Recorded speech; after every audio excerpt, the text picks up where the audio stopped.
de que candidato está mais próximo? O votómetro Presidenciais do Observador dá uma ajuda a perceber. Basta responder a 15 perguntas e, se quiser, afinar as respostas. E o votómetro revela de que candidato está mais próximo e mais distante. O votómetro Presidenciais está disponível em observador.pt e tem o apoio da Toyota.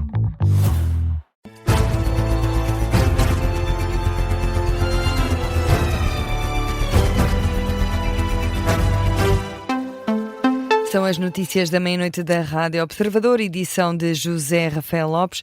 Gouveia Melo tenta convencer o eleitorado e fala a 3 fatias: as forças de segurança, os militares e os idosos.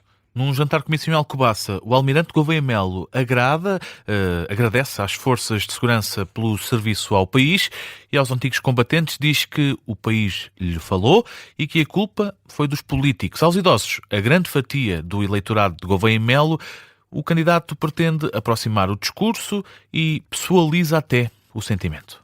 Tenho visitado muitos lares e das coisas que mais me impressiona é sentir que as respostas hoje ainda são depósitos de pessoas idosas. Fere-me pensar que um dia poderei acabar assim. E já disse numa brincadeira aos meus mais próximos, se assim for, que me metam numa embarcação à vela e me deixem ir para o mar sossegado. Declarações de Henrique Gouveia Melo, que esteve acompanhado por Francisco Rodrigues dos Santos, ex-líder do CDS, que surgiu na campanha com comparações para defender que o almirante deve mesmo suceder a Marcelo Rebelo de Sousa na presidência da República. Permita-me fazer este comentário público, Sr. Almirante. Muitas vezes, quando o vejo assim, evoca-me a memória de Ramalhianos. Entrou em Belém, vindo das Forças Armadas. E se na altura havia dúvidas, hoje temos uma certeza.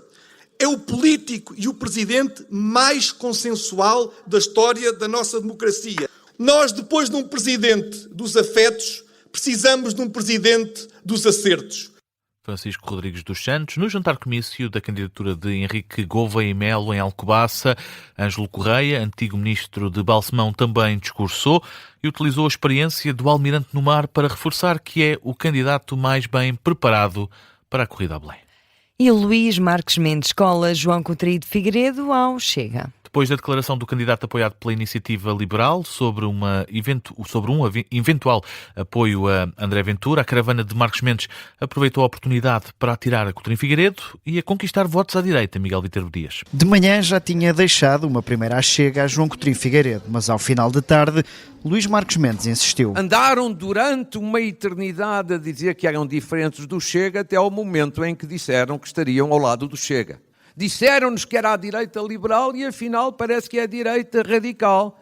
E isto é sério porque significa na prática a candidatura da Iniciativa Liberal querer entregar Portugal aos cartazes do Chega. Isso não é bom para a nossa democracia. O candidato apoiado pela AD aproveita esta declaração de Coutinho Figueiredo para se assumir como o candidato mais fiável. Não há o risco de acordarem de manhã e ter uma notícia de que o Presidente pensa tudo ao contrário do que as pessoas achavam que pensava. E conquistar os indecisos à direita e à esquerda. Tem que ser também e vai ser a candidatura da defesa da democracia. Para as pessoas moderadas do centro-direita ou do centro-esquerda. Mas se Marques Mendes foi direto no ataque ao candidato liberal, já antes o eurodeputado Sebastião Bugalho tinha aquecido a sala. Perguntaram-lhe se descarta ou não descarta. E ele não descarta. Até lhe chama moderado. Vejam bem. É caso para dizer que o João Coutinho é liberal, até dizer chega. Concluindo assim... Esta é uma eleição para o Palácio de Belém, não é uma eleição para o Palácio da Basófia. Sebastião Bugalho e Luís Marques Mendes, num dia em que a caravana aproveitou o deslize de Coutinho Figueiredo para conquistar eleitores à direita.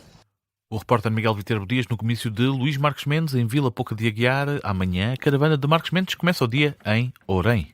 Já André Ventura posiciona-se como presidente do povo e diz que quer ser o mecânico de Portugal. Em Mirandela, o candidato foi recebido em festa e prometeu lutar pelo país esquecido.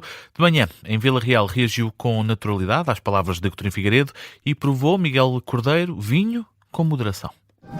Ao som de bombos de Mirandela e perante o maior banho de multidão desta campanha, André Ventura promete lembrar-se dos esquecidos. É por eles que estamos a lutar, não nos podemos esquecer disso. É por eles, por um país para todos. Em cima de um palco, o candidato apoiado pelo Chega fala agora em ser o presidente do povo. Presidente do povo!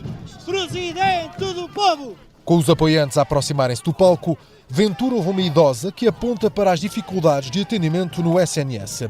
O candidato lembra esse e outros problemas e compara o país a uma oficina. Eu quero ser o mecânico de Portugal que vai arranjar e organizar e pôr este país a andar rápido, que é o que nós precisamos. Pela primeira vez, Ventura não falou aos jornalistas à chegada a uma arruada, mas de manhã, em Vila Real, já tinha reagido com naturalidade às palavras de Coutrinho. Já disse, também procurarei evitar ao máximo que haja um presidente socialista. Agora, também tenho que dizer isto, porque já o disse, que na verdade o João Coutinho de Figueiredo não se distingue muito dos outros candidatos em relação ao PS e ao PSD. Portanto, na verdade, em termos de modelo, é mais ou menos a mesma coisa. É uma espécie de bloco de esquerda, mas bem vestido. Numa visita a uma adega, o candidato provou vinho, branco, tinto e até vinho do Porto. E fez questão de lembrar. Moderação, estamos hoje aqui numa adega, não é uma boa palavra. A moderação agora cabe na campanha do candidato do Chega, Júlio Borges, que se apresenta como lacaio da cooperativa de Vila Real, até deixa uma recomendação. Esta casa não produz vinho com qualidade menos. A qualidade menos, há um lugar para os pôr. Transforma-se em aguardente, vínica. E o bom aproveita-se. Jornalista Miguel Cordeiro com os destaques da campanha de André Ventura. João Coutinho de Figueiredo nega em absoluto a acusação de assédio por parte de uma antiga assessora da Iniciativa Liberal. O candidato a Belém vai avançar com um processo por difamação. A notícia caiu que nem uma bomba numa ação de campanha na Covilhã. Em causa, uma publicação na rede social Instagram de uma ex-assessora da IEL a acusar o então presidente do partido, João Coutinho de Figueiredo, de assédio sexual. O candidato a Belém nega as acusações e garante que vai avançar para a Justiça. Tive conhecimento dessa denúncia de ontem e é absolutamente e completamente falso o que essa senhora pôs a circular e vai ser obviamente objeto de processo por difamação, porque há política suja e depois há isto, que ainda é baixo disto. É absolutamente inadmissível e não percebo como é que em Portugal ainda há gente que acha que consegue fazer política desta maneira, e isto só acontece porque de facto há gente, não sei, com medo, com surpresa de eu estar a crescer, não nos vão amedrontar. Vou até ao fim para apurar quem pôs isto a circular e porque é que mente desta forma descarada. Em declarações aos jornalistas, João Coutinho de Figueiredo diz que tem testemunhas que garantem que nunca teve qualquer tipo de comportamento indevido com mulheres.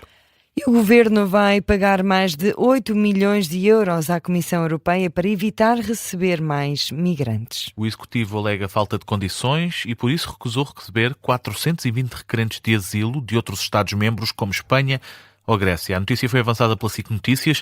Portugal aceita participar num mecanismo de solidariedade imposto pela União Europeia, mas com esta exceção para que o sistema não fique comprometido. São as explicações do Governo, que a partir de junho vai pagar o valor da Reserva de Solidariedade, um fundo que apoia países que estão sob pressão migratória.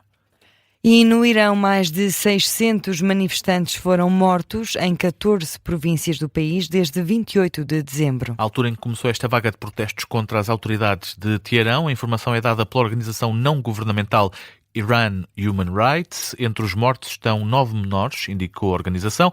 Há ainda o registro de milhares de feridos, num número que ultrapassa os 10 mil. Num comunicado, a ONG manifestou preocupação com a escalada e a continuidade dos assassinatos em manifestantes. Estes são os maiores protestos no Irão desde as manifestações de 2022. Duram já há vários dias, um pouco por todo o país. A repressão tem sido severa e as autoridades restringiram o acesso à internet em todo o país. E agora, com 8 minutos para lá da meia-noite, vamos a outras notícias que marcam a atualidade.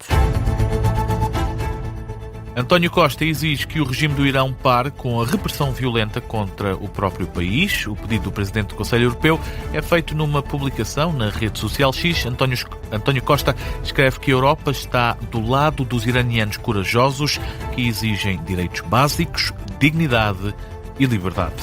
O presidente norte-americano anunciou a imposição de uma tarifa de 25% a qualquer país que faça negócios com o Irão. Donald Trump diz que a decisão tem efeito imediato. É uma garantia deixada na rede social Truth Social. A decisão de Donald Trump é tomada numa altura em que o regime de Teherão enfrenta uma das maiores ondas de protesto dos últimos anos. A escolha do novo comprador para os 49% da TAP deve estar concluída até ao verão. A informação é adiantada hoje pelo Ministro das Infraestruturas. Miguel Pinteluz diz que o Governo tinha outro entendimento sobre este negócio, já que ideologicamente acredita na privatização total da transportadora portuguesa. Ainda assim, o Ministro considera que a privatização de 49,9% valoriza a TAP. E é o ponto final no Jornal da Meia-Noite, edição do jornalista José Rafael Lopes. Daqui a pouco, já a seguir às notícias, temos Porque Sim Não É Resposta. Até amanhã. Até amanhã, Rita.